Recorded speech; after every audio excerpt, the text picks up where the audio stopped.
Marcher par la foi, non par la vue. Texte clé, 2 Corinthiens 5, verset 7. Car nous marchons par la foi et non par la vue. Un chemin qui dépasse la raison. Frères et sœurs bien-aimés, l'être humain, par nature, veut voir pour croire. Il veut comprendre avant d'obéir, maîtriser avant de s'engager. Pourtant, le Seigneur nous invite à un chemin contraire à celui du monde, celui de la foi. Marcher par la foi, c'est accepter de poser des pas sur un chemin que nos yeux ne distinguent pas clairement. C'est avancer en s'appuyant sur les promesses de Dieu et non sur les réalités visibles qui souvent nous effraient ou nous découragent. Paul écrit ces paroles alors qu'il parle de notre vie terrestre, comme d'un pèlerinage vers une patrie céleste. Nous avançons vers ce que nous espérons sans l'avoir encore vu pleinement. Marcher par la foi, qu'est-ce que cela signifie vraiment? C'est avancer avec assurance dans l'invisible Hébreux 11 verset 1. Or la foi est une ferme assurance des choses qu'on espère, une démonstration de celles qu'on ne voit pas. La foi ne repose pas sur les apparences, mais sur la parole infaillible de Dieu. C'est faire confiance à Dieu quand tout semble incertain. Exemple, Abraham obéissant à l'appel de Dieu, Hébreux 11 verset 8 à 10. Exemple, Moïse qui tint ferme, comme voyant celui qui est invisible, Hébreux 11 verset 27.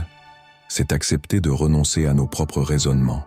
Proverbe 3 verset 5. Confie-toi en l'Éternel de tout ton cœur et ne t'appuie pas sur ta sagesse. Pourquoi ne pas marcher par la vue? Parce que ce que nous voyons est limité, temporaire et souvent trompeur. Ce monde est rempli d'illusions. Les richesses, la gloire, les certitudes humaines peuvent disparaître en un instant. Ce que nous voyons peut nous effrayer, la maladie, la pauvreté, les tempêtes de la vie. Mais Dieu voit au-delà des circonstances. Comme exemple, les espions envoyés en Canaan, nombre 13. 10 espions voient pour les géants et les murailles, et ils sont saisis de peur. 2 espions, Josué et Caleb, regardent par la foi et disent « L'Éternel nous donnera ce pays ». La foi voit la victoire, là où la vue voit la défaite, parce que marcher par la vue nous expose au doute, au découragement, au désespoir. Pierre sur les eaux. Tant qu'il regarde Jésus, il marche. Dès qu'il regarde les vagues, il coule. Matthieu 14, verset 30. Les défis de la marche par la foi. La foi est mise à l'épreuve dans l'adversité. Quand Dieu semble se taire, quand l'exaucement tarde, quand la solution paraît impossible. Job, quand même il me tuerait, je continuerai d'espérer en lui. Job 13, verset 15. La foi demande de la persévérance. Hébreux 10, verset 36. Car vous avez besoin de persévérance, afin qu'après avoir accompli la volonté de Dieu, vous obteniez ce qui vous est promis. La foi nous rend étrangers dans ce monde. Nous marchons à contre-courant, et cela peut susciter l'incompréhension, le rejet. Comment nourrir et fortifier notre marche par la foi? La parole de Dieu. La foi vient de ce qu'on entend, et ce qu'on entend vient de la parole de Christ. Romains 10, verset 17. Médite la parole, confesse-la, nourris ton cœur des promesses divines. La prière constante. La prière est l'oxygène de la foi.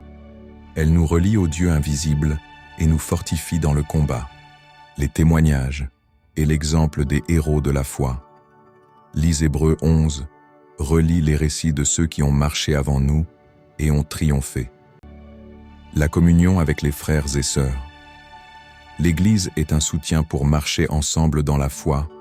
Encouragez-vous les uns les autres. 1 Thessaloniciens 5, verset 11. Se fixer sur Jésus. Hébreux 12, verset 2. Ayant les regards sur Jésus, le chef et le consommateur de la foi, c'est lui qui nous donne la foi et qui l'amène à la perfection. La promesse de la foi. Un jour, ce que nous avons cru, nous le verrons. 1 Pierre 1, verset 8 et 9. Vous l'aimez sans l'avoir vu, vous croyez en lui sans le voir encore, et vous vous réjouissez d'une joie indicible et glorieuse, parce que vous obtiendrez le salut de vos âmes pour prix de votre foi. Marcher par la foi, c'est déjà goûter la victoire de Christ sur le monde. Car tout ce qui est né de Dieu triomphe du monde. Et la victoire qui triomphe du monde, c'est notre foi. 1 Jean 5, verset 4. Seigneur notre Dieu, nous voulons marcher par la foi et non par la vue. Fortifie notre foi dans l'adversité. Aide-nous à garder les yeux fixés sur toi quand les vents soufflent et les vagues montent. Que ta parole éclaire notre chemin. Que ta paix garde nos cœurs.